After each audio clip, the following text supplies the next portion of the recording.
Hello, everyone. Warm welcome to yet another webinar session of the Empower T1D community. For some of our regular viewers and community members, you must be familiar with the fantastic work that the Empower T1D community members are doing.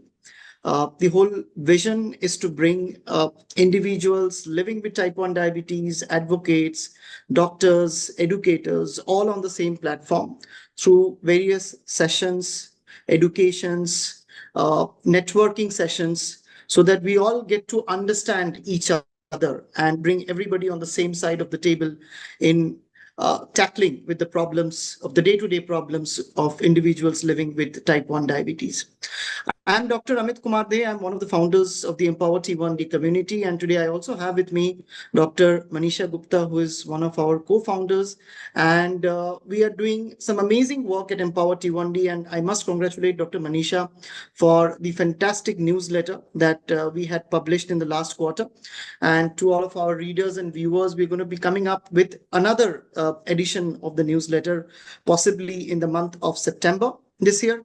And I'm sure that will have fantastic insights from the medical community, from the advocate community, as well as from individuals with type 1 diabetes who are going to be sharing their experience. And we will try to bring that in regional languages to you as well.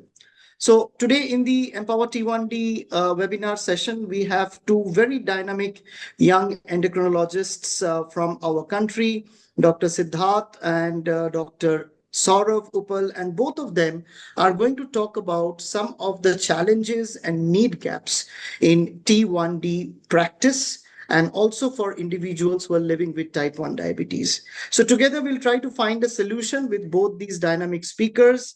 Dr. Siddharth will be moderating the session. Dr. Uppal will be presenting the slides. And of course, Dr. Siddharth is, of course, he's a dynamic clinician from the city of Prayagraj. He's a dear friend, and Siddharth is now also actively learning a lot of artificial intelligence with me. So we'll be seeing a lot of AI coming into his practice as well. And he's been very passionate about practicing medicine with a special focus on type 1 diabetes, and he does a fantastic job in his city. Siddharth, welcome to this webinar session of the Empower T1D community. Thank you. Thank you so much, sir. So before I hand over to you, Siddharth, Siddharth can introduce Dr. Saurav in a more detailed way as we go along. So you could stop sharing and maybe we could take that later. Warm welcome to Saurav as well. Saurav and Siddharth will be discussing the need gaps.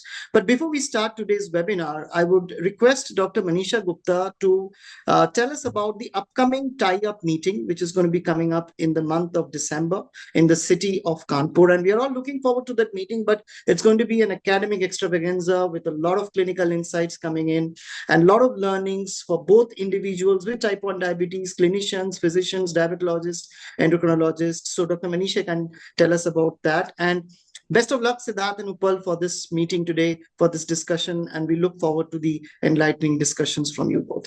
Dr. Manisha, please. Yes. Thank you so much, Dr. Amit, for briefing about tie-up. Like first meeting was held in Aurangabad, and second one was in Jaipur, and third one we are very pleased to have it in our city, that's Kanpur. And we, being the organizers, I would like to invite everybody who has the passion to treat type 1 or suffering from type 1 or have like some enthusiasm to help people who are having this type 1, which is like autoimmune disorder, takes as a lifelong management. So I invite all the people who have this, like you said, diabetic educators or physicians, nutritionists, dietitians, whoever has a passion can most welcome. And let me know, we have the flyers and they can register themselves as a very discounted rate. We have taken care of their accommodation, and for people who having like whoever is registering before the dates, they are getting accommodation along with the time or the full time just to visualize the program and attend the workshops. Like those will be based on CGM, insulin pump, and you can experience the newer self of yourself and you can, the way your perception might change how to deal with type 1. So I welcome you all to 5, 6, and 7 December to Kanpur.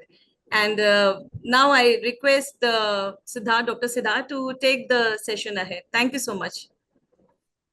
Thank you everyone. And at the very outset, I would like to thank the team. It is a real honor to be amongst such great people who are doing such great work in the field of type 1 diabetes. And as we all know, type 1 diabetes is not just treating the patient or treating the blood glucose level. It is a complete different dynamic where we have to treat the patient's psyche, we have to treat the family dynamics, and we have to, I mean, do so many things so that the patient not only is not so overwhelmed with the disease process that he's suffering from. So we have with us Dr. Saurabh, who is a pediatric endocrinologist. Could I have his CV, please?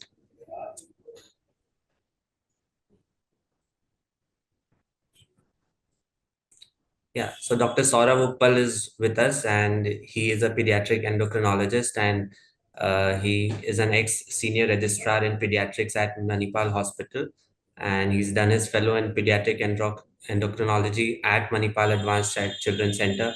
He's also done pediatric endocrinology at the Alder Hey Children's Hospital in the Liverpool, UK, and he's currently a visiting consultant at various places, and he's written certain textbooks with dietary management of childhood diabetes, ambulatory management of childhood diabetes, and also diabetic ketoacidosis and its management. So we are very fortunate to have him. He's an expert in the field, and we would like to know how we actually deal with smaller the children with that come to us. It will be a great insight for each one of us. Let us see what he has to offer. Dr. Saurabh, would you like to Yeah, come thank you. in? Thank you, Dr. Siddharth. And good evening, everyone. And I am really uh, impressed and overwhelmed by knowing the amount of work that the Empower T1D community is doing. My congratulations and best wishes for you to continue the good work, and my best wishes to the upcoming conference in December at Kanpur. So, what I've been asked to talk today is bridging the gap in the care of children with type 1 diabetes. And are my slides visible? They are. Yes, they are. Yeah. Yeah. So, it's bridging the care gap, clinicians and people living in type 1 diabetes. It is a set of slides that I'll be going through, but what I'll encourage everyone is to send us questions in the live chat, to send us their queries as to what they feel are the gaps. There could be the gaps in their treatment, their understanding of the disease, their approach, their questions about the future, and the gaps that they feel in themselves in approaching the problem as a whole. And I promise you I'll try to do my best to share whatever the last 12 years of dealing with around 2000 children with type 1 diabetes in my clinic have shown me. And no question is not welcome, even if it is the simplest one. Please feel free. Me and Dr. Siddharth will go through the slides, but and I request the team to interrupt me anytime and share the questions. Don't wait for the questions for the end of the presentation. Would that work well, Dr. Siddharth? Yeah, absolutely. I think even I will keep interrupting you with Yeah, questions in please, between. please, because the more Let's keep it interactive we as make it, interactive as possible. Yeah. yeah. So the more interactive we make it, the more I can offer to this community, and I'll be very happy to offer whatever I've learned. Yeah. So now we all know type 1 is a big problem, and these numbers don't matter, because if a parent has a child with type 1 diabetes, then for him, all children in the world are the same. So these numbers don't matter to us. What we know that it is a big problem. It is an emerging problem. The number of children is increasing. So we need more information about it. We need more training about it. and we need a more holistic approach to it so that we can create more people who can help other people. The I'm really fond of this community development, because what we have seen over the last decade in our practice is thus no psychologist can replace another child's mother. So whenever a new family comes to us, we get in touch with another family and they handhold them for the initial time. So that's why we need more people joining communities like Empower so that they can help other people, because there are not enough medical professionals around. Now, there are a lot of challenges in diabetes management. What are the challenges? Number one is insulin access. Insulin is very important, but it is not affordability is a problem for a lot of people. Supply remains a major issue in India. Sometimes some brands are short in the market. Sometimes there are certain other issues. Some brands are withdrawn. Most patients rely on multiple daily injections, and still the penetration of things like pumps is very limited.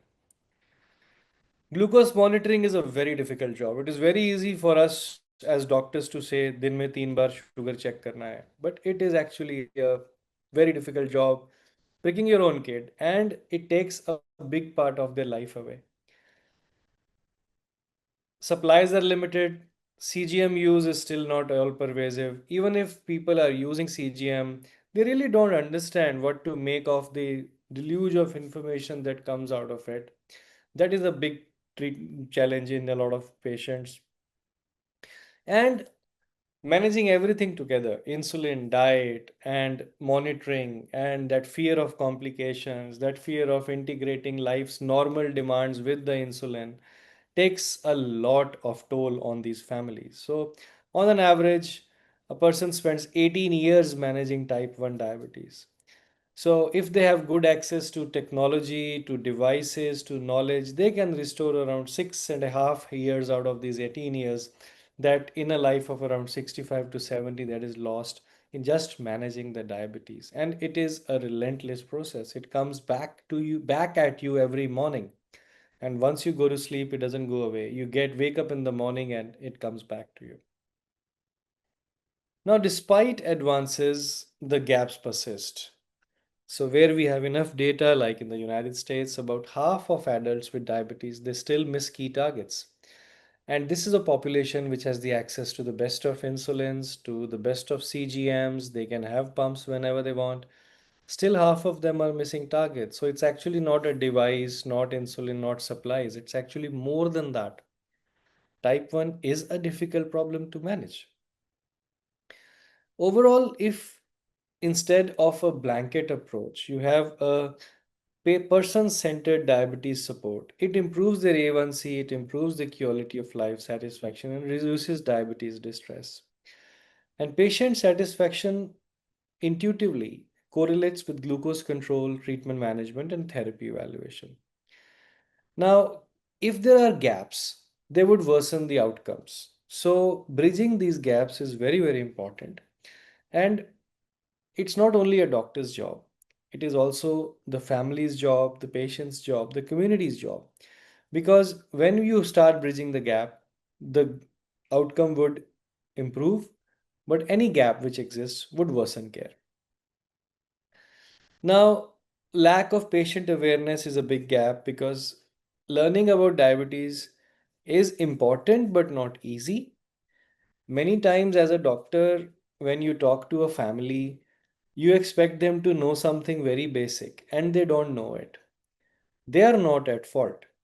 The system is at fault because we have failed to teach them what they really need to do. If there are any doctors listening to me, one thing that has really helped me over the years in achieving a relatively good outcome in these children is that in the first visit, when the consult is happening and the parents are really distraught, what you need to tell the mother and father is, तुमको इस बच्चे का doctor बनना पड़ेगा. मैं तुम्हें सिखाने के लिए हूँ इसका डॉक्टर कैसे बनना है. मैं तुम्हें सिखा सकता हूँ क्योंकि बच्चे को दिन में 3 बार इंसुलिन की जरूरत पड़ेगी. दिन में 3 बार तुम्हें कैलकुलेट करना है कि इसको कितने यूनिट्स लगाने हैं. मैं बच्चे के साथ 2 महीने में एक बार मिलूंगा। तुम मुझसे जो सीख सकते हो वो सीख लो, क्योंकि 3 वक्त तुमने डिसाइड करना है कि अब इस बच्चे को कितने यूनिट लगेंगे। So that kind of a signal upfront really makes parents be very interactive, very proactive in learning the diabetes management. And my message to all doctors who are listening to me is there is no way you can achieve a good outcome after the first year of diagnosis. In the first year of diagnosis, everything works. Every insulin works, everything works. They will have a good HbA1c in the first year. But beyond the first year, there is no way you can achieve a good outcome without the parents knowing the nuance of dose setting and diabetes management. So, if there is one thing you have to take away from this webinar, this is what I need you to take or want you to take away. The more you teach them, the better your patient will do. And it is not that they won't come to very frequently for follow up. The kind of uh, they will be the flag bearers in the community telling where to learn about diabetes, and that will really increase the faith that the system in your area has in you. So lack in clinic discussion time is another current care gap. But how do you fulfill it? Any doctor over a period of time will always have more patients. There is no way that you can say ki, I don't have time right now to discuss with my patients, but 1 or 2 years later I'll change my practice.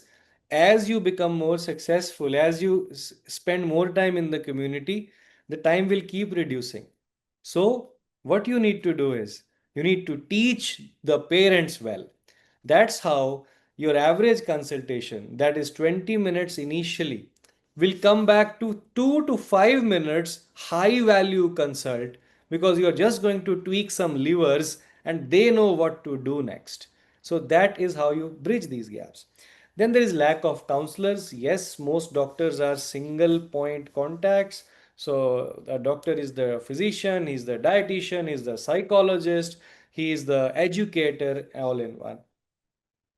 Big centers have the luxury of many people, but in cities like ours, you have to man the entire show yourself. There is poor nutrition awareness. Type 1 diabetes is actually a very fertile ground for nutrition related misconceptions. And especially with the onset of these Instagram influencers, things have become really worse. The problem with nutritional awareness is that the moment you understand some part of nutrition, you understand, you think you know nutrition. And then you start advocating that some part of nutrition then you know that you know. But the more you understand nutrition, the more you understand how nuanced it is. But when you talk in nuance, people think you don't know it. So that is the vicious cycle that creates this gap where which leads to poor nutrition awareness and a lot of food fads. There is limited awareness of side effects of drugs and insulin. We do not have this problem much because insulin is the mainstay of therapy that we do, and parents usually understand after 1 or 2 sessions that insulin is quite safe unless they overdo it. The patient awareness, you can divide it into different parts. So people really sometimes they get very surprised कि बच्चे को diabetes हो गई है, because diabetes in young children is largely unrecognized. There is no training of management of diabetes in the routine MD pediatrics or MD medicine curriculum to the tune of what is actually needed in practice. Once you have a patient, you need a lot of things that are actually not taught in routine medical curriculums unless somebody takes special care and pains to understand what to learn and how to learn it. Overall, in hospitals and in setups, nurses, dietitians, and doctors often lack the skills that are required for managing type 1. Their training is largely based on type 2 diabetes. And so many times we've seen that they try to extrapolate the same concepts to children, adults with type 1, and fail miserably. There is a need for structured programs for patients and providers. And overall, the existing initiatives have very limited child focused type 1 training because the numbers are not very attractive for a lot of pharma companies things are changing very rapidly, and because they are becoming aware of how many patients are there, a lot of pharma interest is now starting to come in type 1 diabetes, but still, it is way less than what it is required. Campaigns, workshops, CMEs, and online modules can help in this. As like we are doing here, I'm sitting in one corner, Dr. Siddharth is sitting somewhere else, and so many people who are attending this are sitting at different places. We can share our knowledge, expertise, and we can contribute to each other's progress. Now, Can I this. interrupt you, sir? Can I interrupt you now? Yeah, please feel free. So we have a few questions. I think we should keep taking them in between so that it does not become monotonous. Yes. Rajshri Singh has asked the treatment of diabetes, why only insulin? Why is it the only option to give insulin to the patients? So would you Okay. like to take that up? Yeah, Rashi, that's a very common question, and it is like every parent thinks about it. So, insulin is the only treatment because insulin is the only thing that is deficient in this child. So, there are certain medical conditions which are diseases per se, where different body organs are affected, different parts of the body are affected. In type 1 diabetes, the only problem that is there in this child is that there is lack of insulin. Hence, the only way you can fulfill the need is by giving insulin from outside, because there is no medicine which can make the body produce insulin again, because the cells which are going to produce insulin have been slowly switching off, or for the use of a better word, uh, dying is not the word that I want to use. They're getting extinguished. So the insulin producing capacity of the child is extinguished. It cannot be brought back again. The only way you can do it is by replacing insulin from outside. So the parent has to become the child's pancreas. Yeah. So to add to that, sir, as you rightly pointed out, the main problem is that there is no insulin. तो insulin बन ही नहीं रही, तो आपके पास और कोई option ही नहीं है, देना insulin ही है. But then I think a lot of people also feel कि क्योंकि it is an injectable therapy, therefore most of the people tend to accept type 2 diabetes in a better way because they need to take oral medications, whereas in type 1 diabetes it is an injectable therapy, and we might in future have oral insulins as well. They are all under research, but currently that is the only treatment. And no matter who tells you what, you should never listen to any social media or any other Ayurvedic doctor or anyone that they have other options of treating diabetes, type 1 diabetes without insulin. That leads to severe consequences, and that should not happen. So that is one thing that I wanted to add here, just for the general knowledge sake. Another question, sir, is in today's scenario, case of type 1 diabetes is increasing. What could be the specific reason? This has been asked by CP Sikka. Yeah. So everybody wishes they knew the answer to this. And why? There is a reason we do not know the answer to this. Because we do not know why type 1 happens. Whatever we know are theories, they are postulations. We do not know the exact reason why the body turns against its own beta cells. So, as long as we do not know why diabetes happens, we cannot answer this question as to why diabetes is increasing. It is the same theories, same postulations that find their space here. Right. Another one is by Mr. Bhavdeep. He's asked, early exposure to cow milk may lead to type 1 diabetes. Is this a myth or fact? It's no longer a fact. So, you have to understand where this came from.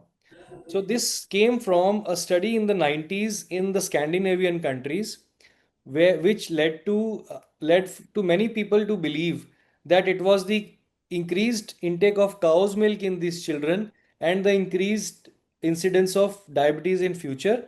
But when this same thing was studied on a bigger data set, even in the same population, the study could not bring about the same results.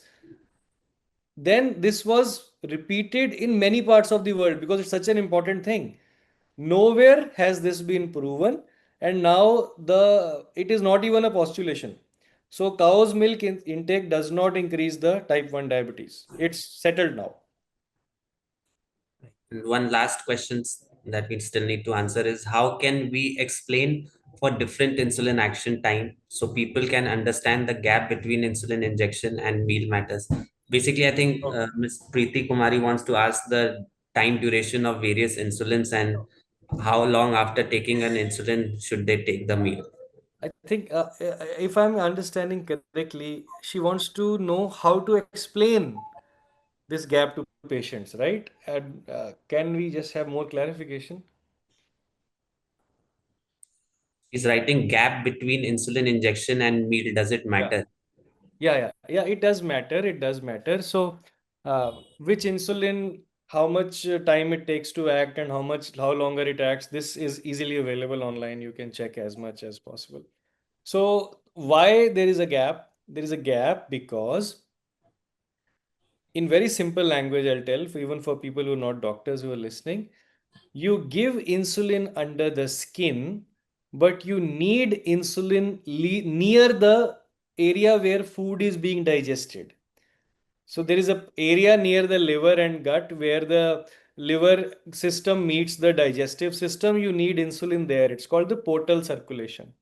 So you give it in the skin, you need it deep inside. So insulin will take some time to reach that point. And also, once the insulin goes inside the skin, from the skin to go to the blood, different insulins need different time, different insulins take different time.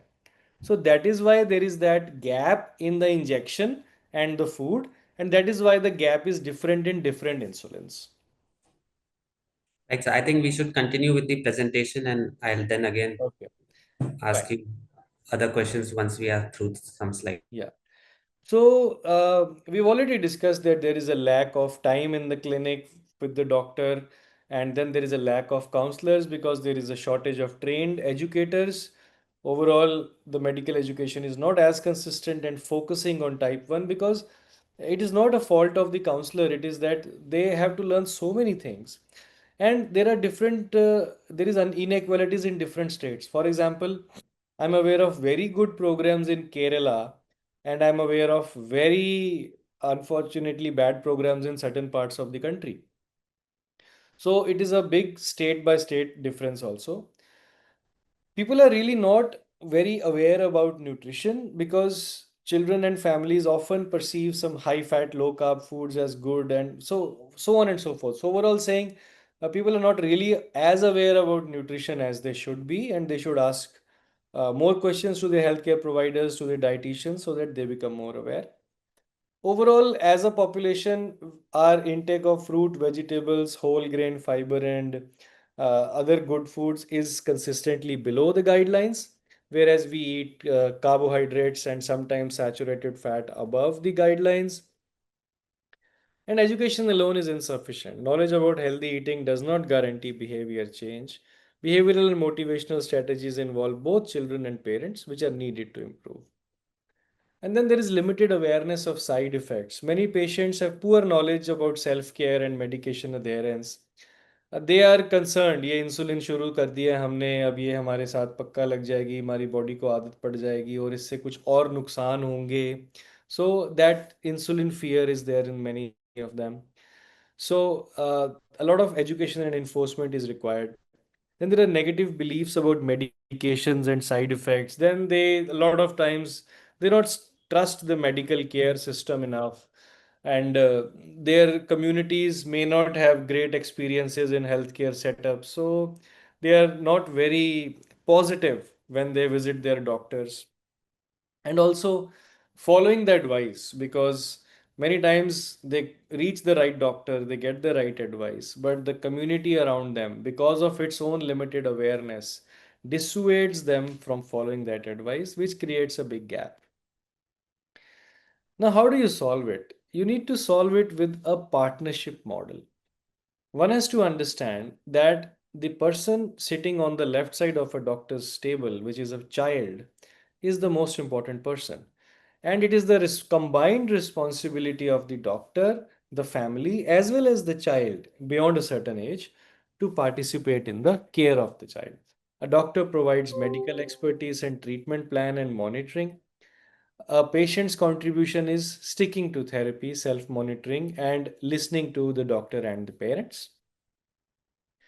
The family offers emotional support, reminders, and help with daily care. And the family involvement reduces the stress and enhances the safety. Collaborative care lowers complication risks and improved long term outcomes. Now, if there is shared decision making, then the parents and the caregivers they report high confidence. If there is shared decision making with an adolescent, it shows greater benefit in overall self care and glycemic control. And if there is shared decision making in different studies, it has shown to have better HbA1c and overall a better treatment outcome. They're also more satisfied and it reduces hospital admissions. So that's how a partnership model works. Now, when you look at the patient's perspective, what are the challenges that they face? They are scared of hypoglycemia, misconceptions are peddled to them, management of diabetes is expensive, it's difficult to stick to the plans that have been given. There are many things they don't know, and what they don't know, they don't even know they are not doing. They're very worried about when the child grows up, how's the marriage going to be, and how's that aspect of life going to work out. Insulin storage is a big challenge, especially if they're traveling, especially if the in the rural population where the electricity cuts are very frequent. And the people who can actually not afford are those who have these problems the most. And that is where the sense of community and help groups come in. Uh, there is a lot of spiritual angle to it. Parents are sometimes thinking, what sins have we done? Or what sin has this child done? Why has this happened? So, all these are challenges that are faced by patients. Now, why is it important to close this gap? It's important to close this gap because different studies have shown that family centered education, family centered decision making, and shared decision making improves the adherence and glycemic control. So, overall, involving them in care helps them do better. And we've already discussed, and in a nutshell, everything improves. These are the outcomes that have come out in studies, but everything improves if you involve the family, train the family, and involve the person with diabetes in the whole process. Doctor patient relationship goes a long way in producing a good outcome. A doctor patient relationship doesn't end with the consultation. In fact, I would say consultation is a very small part of a doctor patient relationship. Doctor patient relationship is actually what happens when the patient goes home. How much has that consult contributed in their education and learning, and how much are they applying it every day? Because if, as a doctor, you've done a good job, then you are in their thoughts throughout the time, and when they get good outcomes, that is what cements this relationship. For that, you do not need to stop your OPD and spend half an hour on every patient on every visit. With a good relationship, time spent initially and time spent intelligently can save you a lot of time as a doctor while ensuring that the result keeps on improving with time. That is definitely what we believe in, and we've seen this happen over the years. It influences the emotional experience of the disease and the way patients gain control over it, how empowered they feel. And in different studies, the interviewed patients have said that the relationship with doctors is focused on disease signs and symptoms, leaving emotional aspects aside, and they are somewhere right. Very often, every time they go to a doctor, and this is what they share with us, we just get one thing. Sugar से ध्यान नहीं रखोगे तो इस बच्चे की आंखें खराब हो जाएंगी, इस बच्चे की किडनी फेल हो जाएंगी, इसका डायलिसिस होना शुरू हो जाएगा, इसकी ग्रोथ नहीं होएगी, इसलिए इसको और अच्छे से ध्यान रखो. Whereas very little is told कि कैसे ध्यान रखें. सिर्फ डरा के रिक्रिमिनेशन एंड थ्रेट से एक रिलेशनशिप डॉक्टर की पेशेंट से खराब होती है. A lot of times treatment is imposed rather than agreed because parents do not have any opportunity in participating in clinical decisions. You cannot go the entire way in involving them in every decision, but having being cognizant of their needs while talking can really solve this problem. When initially the doctor's patient relationship is not good, either from the end of the patient or from the end of the doctor, anybody can be at fault.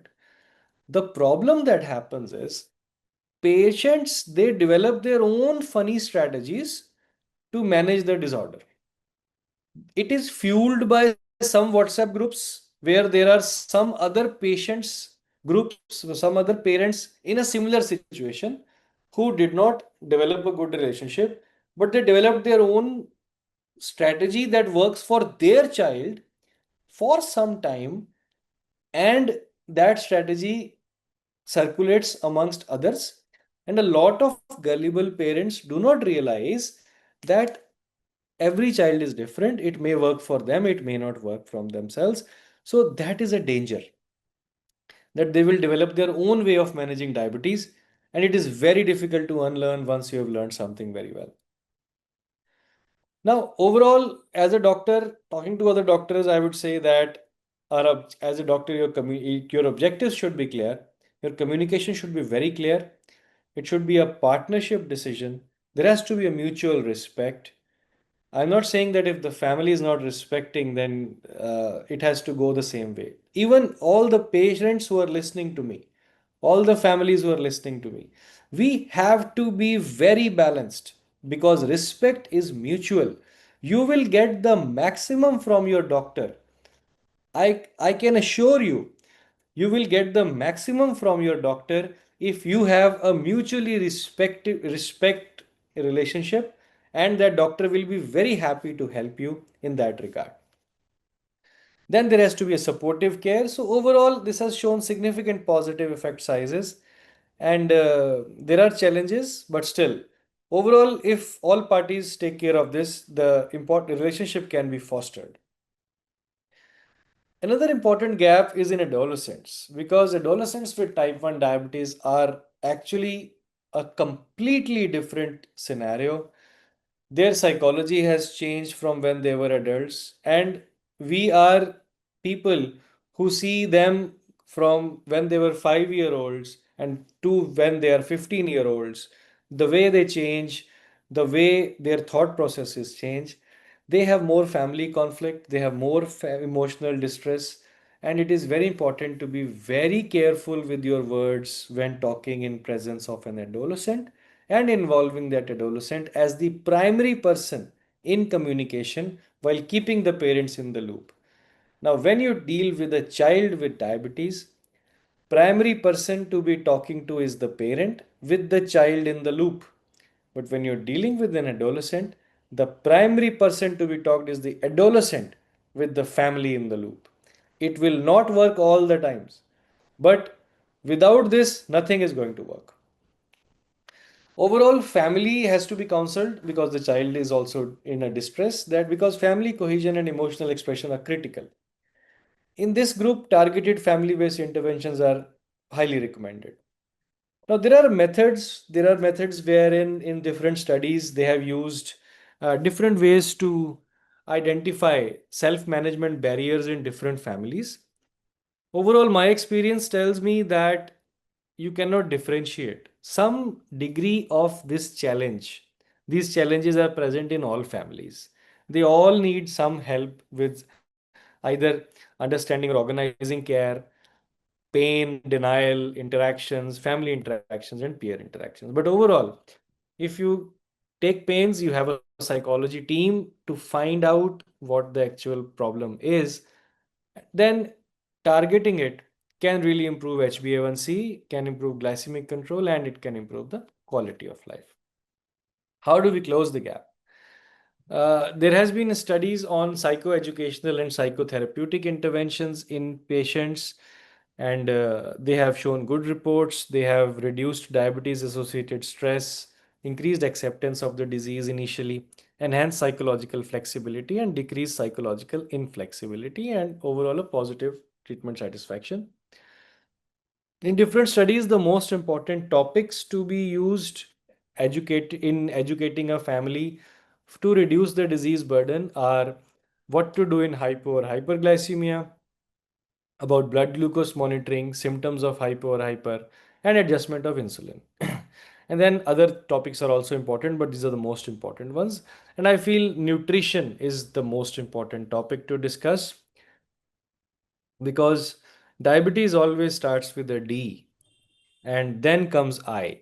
So it's always diet first and insulin later.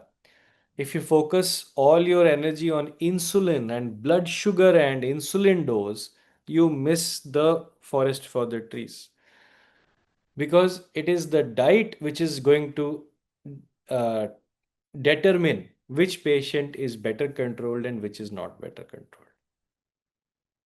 Patients, families need to be told about complication management, disease characteristics, importance of exercise, continuous management, and So if social you're life. talking about diet, there are a few questions on that as well.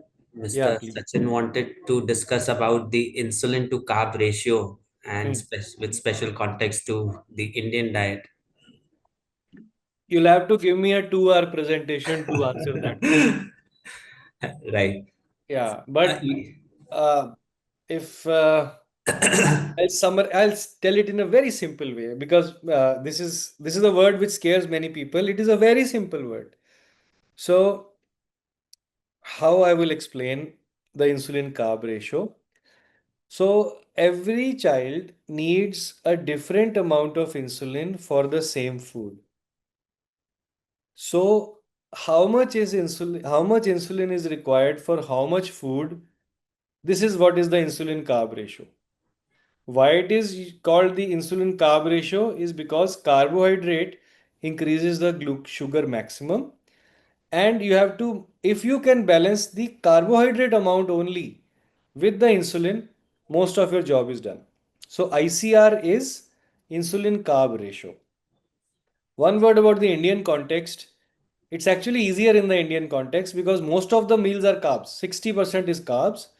So, but if you can reduce the amount of carbs and make the meals less Indian to look like, it increases the chances that your ICR will work well. Why I'm saying it is, even with an accurately calculated ICR, with the traditional Indian diet, which is 60% carbs, glucose will still go up, and then insulin action doesn't match the uh, glucose profile after a high carb meal. So, if there is any specific question about it, please tell me because explaining this in 2 minutes is Yeah, not so possible. exactly. It is a lot of calculations, and all those calculations all don't always translate to results. And that is what I would want to add. Also, uh, we now have so many apps and so many AI developed apps that do this all for you. So, Sachin, if you're Mr. Sachin had asked the question, so if you're really interested, I think you can go to internet, look for certain apps like Sugar, and there are many other apps which Dr. Saurabh would also be knowing that actually make this very simple for you. You can just put in what you're planning to eat and how much insulin you're taking, and when you keep giving the data on a regular basis, it tends to tell you how much boluses you have to take in just before your meals once you tell them what you're eating. So that makes it very simple for you, and you will personally don't have to do all the calculations that we used to teach to our type 1 diabetics. Also, Mr. Sachin had asked one more question where he was saying that he has a HbA1c of 10 and in the last 5 years. And even though he's well educated about type 1 diabetes, some links are missing in his question. But what he basically means is that in the end, he's asked, can a type 1 diabetes patient who has such poor HbA1c control can still build muscle? The Dr. answer is yes and no. Yeah. You can build muscle, but you'll have to work very, very hard, and the chances of you getting a good outcome are not great with the HbA1c of 10%. What I would suggest is you work hard on getting the HbA1c down, and that can really help you in your quest to build muscle. There will be a there if you have an HbA1c of 10, so there is a lot of glycemic variability.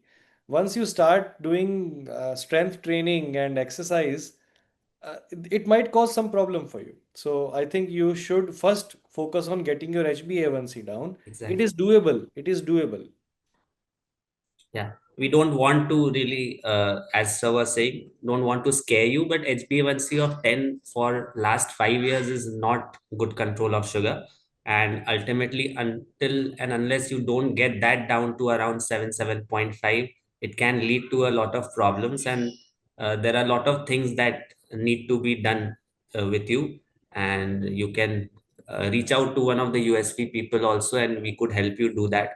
Also, there are newer ways which you can take a look at with the advent of AI and with the advent of so many apps. Type 1 diabetes, one gap, as sir was also speaking about, and might be he'll touch upon it in his coming slides, is how technology can also transform type 1 diabetes. CGM is one way, which is not readily available but and is very costly.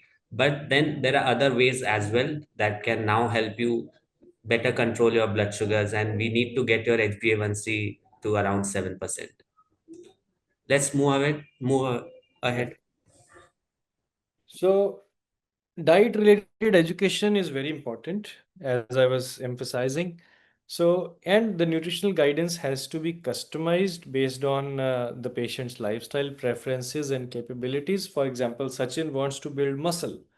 So, the advice to Sachin would be very different from the advice I would give to anybody else whose main job is right now to just clear an exam and just sitting all day, and they are preparing and their sleep times are erratic and so on and so forth.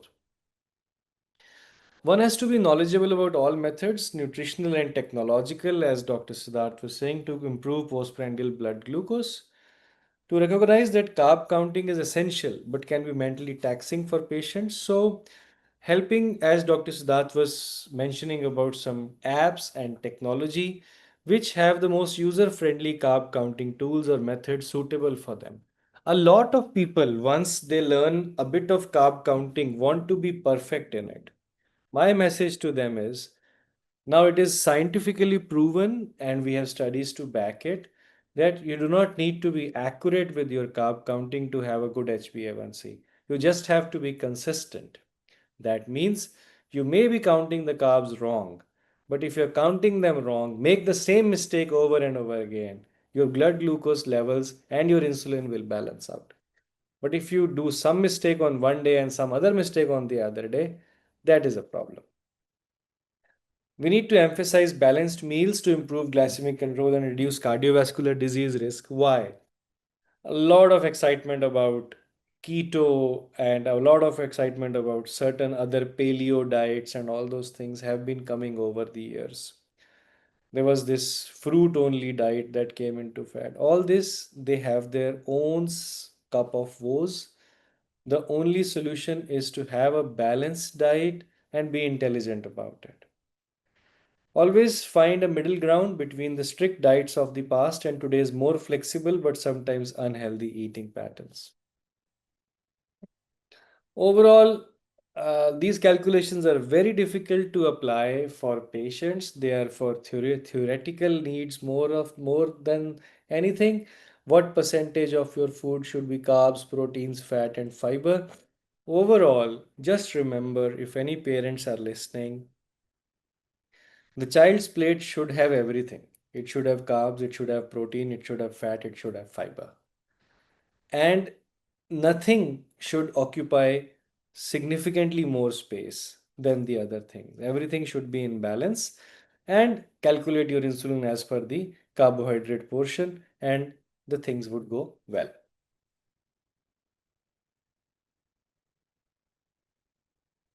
Overall, we've seen that adherence to nutritional guidelines amongst individuals is generally suboptimal, and better adherence is observed in people who frequently consult dietitians or physicians. Poor adherence leads to poor glycemic control. Now, overall, for a doctor, also in this situation, certain skills have to be developed. You can learn them with time. Time teaches everyone, but you can also make extra efforts to learn them. One needs to be a good listener, non judgmental, tolerant, flexible, empathetic, and communicate confidently while keeping track of the time at the same time. You need to be having a good verbal and a non-verbal communication. So verbal includes language, tone, volume, and rate of speed, and non-verbal body language, proximity, eye contact, and facial expressions. This needs a full talk to discuss, but still, it's important that we keep these words in mind so that we can always judge ourselves how we talk to our patients and how we can improve our own communication to be more effective. Remember, the more effective you are, the more time you save, and the better results you bring about. A lot of times, the complaint that I hear is people with type 1 need so much time. How do I get so much time in my consultation? This is the answer, by making your communication more effective, more targeted, and and you can actually save more time and provide a good outcome. So overall, what we discussed, and just this slide just summarizes, the power imbalance between the patient and the provider can be managed by a shared decision making, lack of psychological support by assessment and proper management, and a physician burnout has also to be addressed because it is never a one-way street. We keep criticizing doctors only, but they have a lot to do. The family has to understand, and physicians should take care of their own self, their own emotional state. They should promote they should be in good state of personal health. Low literacy has to be managed by changing your communication to avoid medical jargon wherever possible, simplifying concepts, thinking that I need to explain this to a fourth standard pass mother, because if I cannot translate my knowledge and experience to the comprehension level of a mother who's just done 5 classes or 8 classes, then this means my patient is not going to do well and I'm going to fail in my job. Then, for this particular patient, there is no use of my knowledge and experience if I cannot translate into a language which the mother can understand. Family obstruction, the family has to be involved in the decision making. Financial support, a lot of programs are now running. You need to be cognizant of them and direct poor patients to such programs. Anybody who's listening in my part of the country, we work in Punjab, so we do a lot in this direction. We have a social support program for children and families with type 1 diabetes who are poor and who cannot afford the care.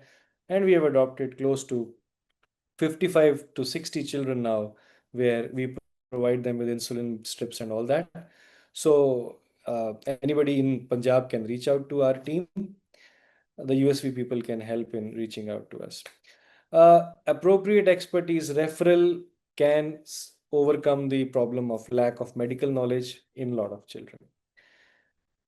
Lack of time in consult can be managed with a proper action plan, restricting appointments and involving the team members. So a lot of things can be shared with different team members in the clinic.